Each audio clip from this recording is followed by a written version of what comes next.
சினிமாவில் இருந்த ஒரு சகோதரர் இப்போ பெரிய இயக்கத்துக்கெல்லாம் போட்டியாக நிற்கிறார். சினிமா இருந்தோம்னா நமக்கு கூட்டம் சேரும்னு மட்டும் நினைக்கக்கூடாது. அது அந்த காலத்து ஜோடின்னு சொல்கிறதா, இந்த காலத்து ஜோடின்னு சொல்கிறதா? அந்த காலத்து தான் ஜோடி. அம்பிகா அவர்கள் நாங்கள் நடித்த படமெல்லாம் நல்லா ஓடிச்சு. இல்லை பேய் வீடு, நாகம், அப்புறம் வீரன் வேலுத்தம்பி எல்லாத்துலேயும் பண்ணியிருக்கோம். எங்களுக்கு ஏன்னா என்னோட ஹீரோயின் செய்கிறதுக்குன்னு ஒத்துக்கிட்டு நடித்த ஒரே ஆளே தான்.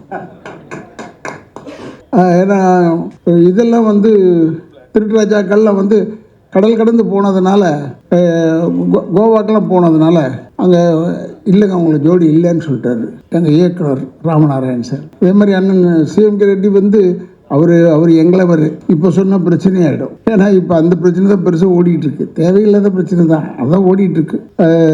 தெலுங்கா, தமிழா, அது இதுன்னு நிறைய ஓடிட்டுருக்கு நேரத்தில் நம்ம இதை சொல்ல தேவையில்லைன்றதுக்காக என்னுடைய அன்பு சகோதரர் சிஎம்கே ரெட்டி அவர்களுக்கும், மேலும் மாஸ்டரை பற்றி சொல்ல தேவையில்லை. செல்வம் மாஸ்டர் நான் நினச்ச கூப்பிட்டா வந்துடுவார் போல இருக்குன்னு கூப்பிட்டு பார்த்தேன். வேலைவாசியை பார்த்தோன்னு ஐயோ வேணாம் சாமி, ஏன்னா நமக்கு அடிக்கிறதுக்கு தானே ஒரு ஆள், அது நம்ம பார்த்துக்கலான்னு சொல்லிட்டு. ஆனால் இவங்க யூனியன் எல்லாமே நம்ம நுழையவும் முடியாது, அது ஒரு கஷ்டம். அவருக்கும் என்னெல்லாம் எப்பயுமே வியப்பில் ஆழ்த்தி கொண்டிருக்கும் என்னுடைய அன்பு இயக்குனர் விக்ரமன் அவர்கள். இப்போ கூட அவர் உடல்நிலை சரியில்லைன்னா கூட கவலைப்படலை, இந்த ஃபங்க்ஷனுக்கு வந்திருக்காரு பாருங்க. அதனால் நான் மிகவும் பாராட்டுகிறேன். அப்புறம் இந்த தம்பி இல்லை ஜெகனை பார்த்து சொல்லிட்டேன் நான். படத்தில் இந்த வயிற்றை கிழிச்சு வைரமெல்லாம் எடுப்பாங்கடா, என்ன படம்டா? அப்போ சொன்னான் ஆயன்னு சொன்னான். நான் உண்மையை ரொம்ப பிரதாபப்பட்டேன் அவனை பார்த்து.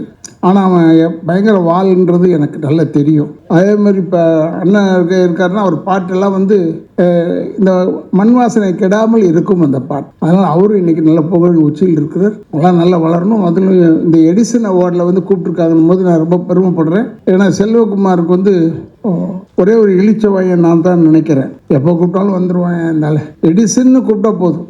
ஏன்னா தென்னிந்திய நடிகர் சங்கத்தில் இவருக்கு சரியான அங்கீகாரம் தரல. நாங்கள் அப்போ எலெக்ஷன் டைம் ஏதோ ஓட்டு போட்டுட்டு இருந்தோம்னு நினைக்கிறேன். அப்போ சகோதரர் விஜயகாந்த் எப்பயும் அவருடைய பேச மாட்டார், சொல்ல மாட்டார், எல்லாரையும் அனுசரிக்கக்கூடியவர். சும்மா தொந்தரவு பண்ணாதன்ற மாதிரி ஏதோ ஒன்று சொல்லிவிட்டார். அப்போ நான் கூப்பிட்டு சொன்னேன், டேய் எதிர்காலத்தில் அவன் பெரிய ஆளாயிட்டானா அப்புறம் நம்ம வணக்கம் சொல்ல வேண்டியதாக இருக்கும், அதெல்லாம் வேணாண்டா, விடு அவனை விடு. அவருடைய ஃபங்க்ஷனுக்கு எங்கே மலேசியாவில் கூப்பிட்டாரு, போனாங்கன்னா எல்லாத்துக்கும் போனேன். ஆனால் அவர் ஒரு ராசி இருக்குது அவர்கிட்டையும். கல்யாணம் ஆகாத பெண்கள் யாராவது அவர் கூப்பிட்டாருன்னா வந்துருங்க ஃபங்க்ஷனுக்கு, ஏன்னா உங்களுக்கு இம்மிடியட்டாக கல்யாணம் ஆகிடும். நல்ல இடமா பார்த்து கல்யாணம் ஆகும், அதுக்காக சொல்கிறேன். ஏன்னா அதை நான் கண்கூடாக பார்த்தேன். நான் சொல்கிறது மலேசியாவை பற்றி சொல்கிறேன், அவருக்கு தெரியும் யார் அந்த பெண்மணி, அதெல்லாம் தெரியும். எதுக்கு சொல்கிறேன்னா, ஒரு நல்ல உள்ளம் படைத்த மனிதன். இவ்வளோ பெரிய ஃபங்க்ஷன் செய்கிறது, அது பத்திரிகைக்காரங்களுக்கு முக்கியத்துவம் கொடுத்து செய்கிறது முதல் ஃபங்க்ஷன் இதுதான் நான் பார்த்தது வரைக்கும். நான் ஒரு வேளை வந்திருக்கேனா இல்லையான்னு தெரியல, நான் நிறைய வந்திருக்கேன். பட் இவர் பத்திரிகைக்காரங்களுக்கு சக மரியாதை தரக்கூடிய ஒரே மனிதன் செல்வகுமார் அவர்கள். உண்மையை பாராட்டுறேன். அவர் இப்போ இந்த எடிசன் 18th அவார்டு 18வது ஆண்டு அவார்டுன்னு எனக்கு ஆச்சரியமாயிடுச்சு. இந்த ஆளோட பழகி நமக்கு 18 வருஷம் ஆயிடுச்சா? அப்படிங்க அப்பா, எவ்வளோ நாள் ஓடி போச்சு பாருங்க. ஏன்னா இந்த நினைப்பு தான் நம்மளை வயசாக்கிடுது. அது வரைக்கும் நான் இளமையாக இருந்தேன் உள்ளே வர வரைக்கும். இந்த 18வது அவார்டை பார்த்த உடனே தான் கொஞ்சம் பின் வாங்கிட்டேன். அதனால் எனக்கு ஆரம்பத்துலேருந்தே தெரியும்னு சொன்னதை மறந்துடுங்க அவரை. And is a very good man. இப்போ கூட அண்ணன் ரொம்ப அற்புதமாக எங்களெல்லாம் அறிமுகப்படுத்தினார். அதாவது கட்டுறதுக்கு உதவும் மூங்கில், அப்புறம் தேவையில்லாத வாழை மரத்தை வச்சு, இது கலைஞர் சொன்ன கதை எங்களுக்கு, நான் இல்லைன்னு சொல்ல. அப்போ தேவையில்லாத வாழை மரத்தை வச்சு தான் ஃபங்க்ஷன் பண்ணுவாங்க, அது தூக்கி ஓரத்தில் போட்டுருவாங்க. பட் இருந்தாலும் அதையும் மதித்துன்னு சொன்னார். சொல்லிவிட்டு உடனே என்ன தான் கூப்பிட்டாரு முதல் அவார்டு. அப்போ நாங்கள்லாம் மூங்கி மரம் நினைக்கிறோம். இப்போ அப்படி ஆயிட்டோமா என்னன்னு தெரியல. நாங்கள் ஆனால் எப்பயுமே நான் வாழை மரமாக இருக்கணும், எந்த மரமாக இருந்தாலும் ஒன்றும் தப்பு இல்லை, நல்ல மரமாக இருக்கணும், அவ்வளோதான் என்று சொல்லி அண்ணன் எங்களை ரொம்ப அற்புதமாக அறிமுகப்படுத்தினார். அதனால் அவருக்கும் என்னுடைய வணக்கங்களை கூறி, செல்வகுமார் அவர்கள் இந்த ஃபங்க்ஷனை எடுத்து செய்கிறதுல எப்பவுமே வல்லவர். பல பேருக்கு பல வெளிநாடு காமிச்சிருக்காரு. பட் என்னெல்லாம் அவர் கூப்பிடுறதா இருந்தால் மேக்ஸிமம் உள்நாடு தான் கூப்பிடுவார். ஏன்னா நான் கொஞ்சம் ஒரு நல்லவன் இல்லை, அதனால் ஒருவேளை கூப்பிட மாட்டாரா என்னன்னு தெரியாது. அதனால சில டைமில் கூப்பிட்ருக்காரு. இப்போ மலேசியாலாம் கூப்பிட்டு போயிருக்காரு. மலேசியா என்னுடைய தாய் வீடு மாதிரி.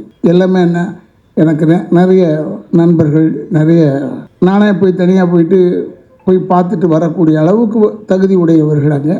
மற்ற ஊர்லலாம் எனக்கு அவ்வளோவா தெரியாது. இருந்தாலும் இத்தனை வருஷம், கிட்டத்தட்ட 52வது வருஷம் சினிமாவில் இருக்கேன். இதில் நான் பார்த்ததே என்னென்னா, எங்கள் ஐயா சொன்னதான் ஞாபகம். படுத்துக்கிட்டு இருக்கும்போது கூட சினிமாக்காரன் காலை ஆட்டிக்கிட்டே தான் தூங்கணும். ஏன்னா செத்து போயிட்டேன்னு சொல்லிட்டு வேற ஆளை போட்டுருவாங்கடான்னு. ஆனால் அவர் காலத்துக்கு அவர் அந்த சொல்லியிருக்காரு. பட் இப்போல்லாம் அப்படி இல்லை.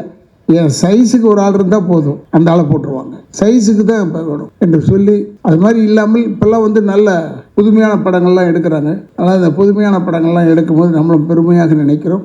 இப்போ கூட ஒரு சினிமாவில் இருந்த ஒரு சகோதரர் இப்போ பெரிய இயக்கத்துக்கெல்லாம் போட்டியாக நிற்கிறார். அப்படின்னும் போது சினிமாவை நாம் பெருமையாக நினைக்க வேண்டும். எல்லாருமே சினிமாளுங்க தான், எதிர்த்து இவர் நிற்கிறவங்களும் சினிமாளுங்க தான். ஆனால் இந்த சினிமாவை பொறுத்தவரை எந்த நேரத்தில் எது வெடிக்கும்னு சொல்ல முடியாது. அதுக்காக சொல்கிறேன். இப்போ நான் பேசிட்டு போகிறேன், போய் இறங்கி கொஞ்சம் கீழே போகிறதுக்குள்ள நான் தலைவன் ஆகிடுவேன் திடீர்னு. அப்போ எனக்கு தெரியும், ஏங்க தலைவன் ஆகிட்டீங்கன்னு கேட்கவும் முடியாது நீங்கள். ஏன்னா சினிமா அப்படி. சினிமாவின் ரசனை வந்து இப்போ ஒரு பிரமாதமான ரசனை. சினிமா வந்து இருந்தோம்னா நமக்கு கூட்டம் சேரும்னு மட்டும் நினைக்கக்கூடாது, அர்த்தத்தோடு கூட்டம் சேரும்னு நினைக்க வேண்டும் என்று சொல்லி, என்னுடைய அன்பு சகோதரர்கள் செல்வகுமார் அவர்கள் இந்த ஃபங்க்ஷனை தொடர்ந்து செஞ்சிட்ருக்காரு. இன்னும் நான் பேராசைக்காக சொல்லவில்லை, இன்னும் ஒரு 30 வருஷம் நடத்தினா கூட நான் இருக்கணும், வந்து பார்க்கணும் என்று சொல்லி, அதான் என்னுடைய வேண்டுதல் என்று சொல்லி, என்னை இவ்வளோ தூரம் கூப்பிட்டதுக்கு, அழைத்ததுக்கு என் குடும்பத்தின் சார்பாகவும் திராவிட இயக்கத்தின் சார்பாகவும் நன்றியை கூறி விடைபெறுகிறேன். நன்றி.